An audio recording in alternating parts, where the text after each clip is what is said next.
गजा में इसराइल की मुसलसल वहशियाना बमबारी से फ़लस्तीन का स्पोर्ट्स इंफ्रास्ट्रक्चर भी तबाह हो गया।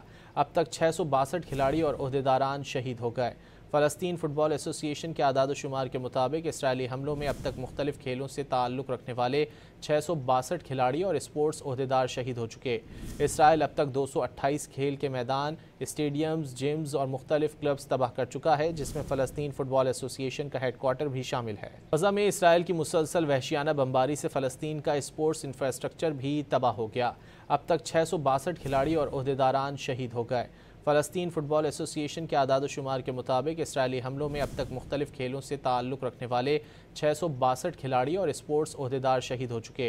इसराइल अब तक 228 खेल के मैदान, स्टेडियम्स, जिम्स और मुख्तलिफ क्लब्स तबाह कर चुका है, जिसमें फ़लस्तीन फ़ुटबॉल एसोसिएशन का हेडक्वार्टर भी शामिल है।